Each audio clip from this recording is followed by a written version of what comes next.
Adhyaya 16. The Lord said, fearlessness, inner purity, steadfastness of yoke for knowledge, charity, continence, yajna, study of scriptures, penance, and uprightness, non-violence, truthfulness, abstinence from anger, renunciation, tranquility, absence of malice, compassion for all beings, disinterestedness, tenderness, modesty, abstinence from futile efforts, significance, forgiveness, patience, purity of thoughts and conduct, and absence of animosity and vanity are attributes of the man endowed with the divine riches.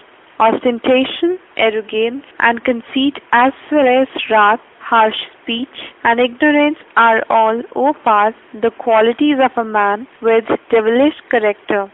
Since it is established, O Pandav, that while the treasure of divinity liberates and the demoniacal deed acts as a shackle, you have no need to grieve, for you are blessed with divine riches. The Lord said, there are in the world, O Parth, two kinds of beings, the pious, on whom I have already dwelt at length, and the devilish, of whom you will now hear from me. Wanting in inclination to both engage in proper acts and avoid improper acts, the demoniacal have neither purity, nor the right conduct, nor even truthfulness. Since the world, they say, is unreal, without shelter and God, uncreated by itself through mutual intercourse, what else is it for except physical indulgence? Depraved and dim-witted, because they hold such a view, this malicious and cruel people are born only to ravage the world, possessed of arrogance, conceit, and wantonness, and immersed in insatiable lust. They subscribe to false doctrines out of ignorance and act wickedly. Beset by countless entities that stretch right up to death and absorbed in the enjoyment of sensual objects, they are firmly convinced that satisfaction of carnal desire is the highest goal. Chained by 100 of bonds of illusory hope and at the mercy of desire and anger, they wrongly endeavor to store wealth for the satisfaction of their lust. Their perpetual thought is, I have gained this today, and I shall have that wish. I have these riches, and I have more in the future. I have slain that enemy, and I shall also slay other enemies. I am God, and the holder of the virginity. Thus deluded by ignorance, they think, I am wealthy and noble-born. Who can equal me? I shall perform yajna and give alms and lead a life of bliss. Misled in many a way, entangled in the webs of attachment, and inordinately fond of sensual pleasure, they fall into the most defiled hell.